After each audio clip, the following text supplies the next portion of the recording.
आज हम एक ऐसे मुद्दे पर बात करने जा रहे हैं जो पूरे देश में उत्सव की खुशियों के बीच उत्तराखंड की धरती पर एक बड़ी बहस बन गया है। जी हां, मामला है श्री गणेश जी की मूर्ति विसर्जन का।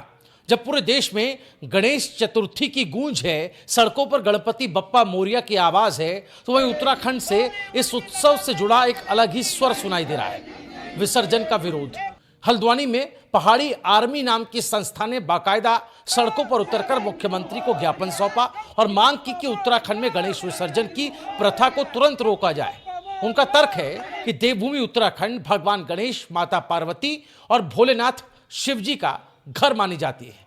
यहाँ की संस्कृति में देवी देवताओं का आवाहन कर उन्हें स्थापित करने की परंपरा, न कि मूर्ति विसर्जन की। और सबसे बड़ी बात, किसी भी धर्म शास्त्र, पुराण या ग्रंथ में गणेश जी के विसर्जन का उल्लेख नहीं मिलता, यह उनका कहना है।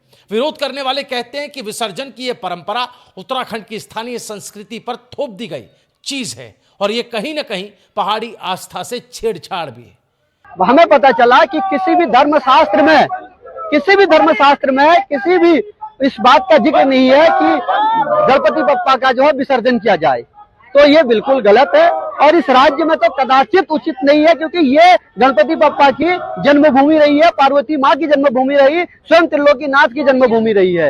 ये प्रथा बिल्कुल बंद होनी चाहिए। यदि नहीं होती है तो हम स्पष्ट शब्द में कह देते हैं, हमारे पहाड़ के समाज के लोग सड़कों में आने के लिए विवश होंगे। हॉलीवुड बॉलीवुड देख के जो एक अलग कल्चर हमारे बच्चों पे थोपा जा रहा है, हमारी संस्कृति पे आघात किया जा रहा है, उसका हम विरोध कर रहे हैं। हम विरोध कर रहे हैं कि गणेश विसर्जन नहीं होना चाहिए, क्योंकि हमारी कुमाऊं की, हमारे गढ़वाल की ये संस्कृति नहीं है। आप गणेश महोत्सव मनाइए, भव्य महोत्सव मनाइए और पूरे के पूरे समाज को, उत्तराखंड के पूरे समाज को उसमें बुलाइए। आप गणेश महोत्सव मना सकते हैं, लेकिन गणेश विसर्जन नहीं कर सकते हैं। अब यहां सवाल उठता है, जब ग्रंथों में उल्लेख नहीं है तो फिर गणेश विसर्जन की परंपरा शुरू कैसे हुई? दरअसल इतिहास बताता है कि गणेश चतुर्थी को सार्वजनिक उत्सव बनाने की शुरुआत 1893 में लोकमान्य बाल गंगाधर तिलक जी ने की थी। उस दौर में अंग्रेज के खिलाफ आंदोलन की गति देने और समाज को एकजुट करने के लिए उन्होंने गणेशोत्सव की सामूहिक स्वरूप दिया। तिलक ने ही मूर्तियों की स्थापना और फिर विसर्जन की परंपरा को जन जन तक पहुंचाया। विसर्जन का मतलब था मूर्ति को स्थापित करना, पूजा अर्चना करना और फिर जल में विसर्जित कर भगवान को उनके धाम से में विदा करना। धार्मिक दृष्टि से इसका अर्थ हुआ, जो आया है उसे वापस भी जाना है। ये जीवन और मृत्यु के चक्र का भी प्रतीक है। लेकिन उत्तराखंड में विरोध करने वालों की भी अपनी बात है। उनका कहना है कि जब देवभूमि को गणेश जी का निवास स्थान माना जाता है तो यहां उन्हें विसर्जित करना परंपरा के विपरीत है। पहाड़ की संस्कृति में मूर्तियों को विसर्जित नहीं बल्कि स्थापित कर उनकी पूजा की जाती है। तर्क ये भी कि यहाँ ये वजह है कि यहाँ के लोग विसर्जन को दिखावा और बाहरी प्रथा कहकर इसका विरोध कर रहे हैं। सवाल उठता है दोस्तों कि क्या ये सचमुच परंपरा है या सिर्फ दिखावा? एक और देश भर में लोग विसर्जन को आस्था का प्रतीक मानते हैं, दूसरी ओर उत्तराखंड से लोग इसे अपनी सांस्कृतिक अस्मिता से खिलवाड़ मान रहे हैं। ये बहस इसलिए भी दिलचस्प है क्योंकि ये सिर्फ धार्मिक आस्था नहीं बल्कि सांस्कृतिक संस्कृति और पहचान का भी सवाल है। दोनों पक्षों की बातों में अपने अपने तर्क हैं। विसर्जन का इतिहास और उसका महत्व देश भर की परंपराओं से जुड़ा है, वहीं उत्तराखंड की संस्कृति का भी सम्मान होना जरूरी है।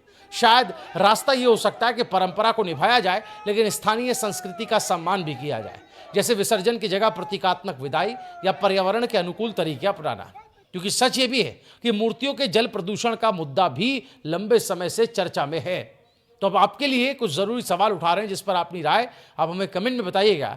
क्या उत्तराखंड में गणेश विसर्जन को रोक देना चाहिए ताकि स्थानीय संस्कृति का सम्मान हो सके, या फिर यह परंपरा देश भर की आस्था से जुड़ी है इसलिए इसे यहाँ भी वैसा ही होने देना चाहिए जैसा बाकी राज्यों में होता है? क्या पर्यावरण और संस्कृति दोनों का सम्मान करने के लिए कोई बीच का रास्ता निकाला जा सकता है? अगर कोई रास्ता आपके जहन में है तो वो सुझाव के तौर पर कमेंट में हमें जरूर बताइएगा। अपने विचार जरूर कमेंट करिएगा। इस वीडियो को ज्यादा से ज्यादा शेयर करें। याद रखिए, बहस कैसी भी हो, अंत में भगवान गणेश ही सबके विघ्नहर्ता हैं। इस वीडियो को ज्यादा से ज्यादा शेयर करें और उत्तराखंड से जुड़ी तमाम बड़ी अहम खबरों के लिए आप हमारे चैनल राजकुमारी को अभी सब्सक्राइब करें।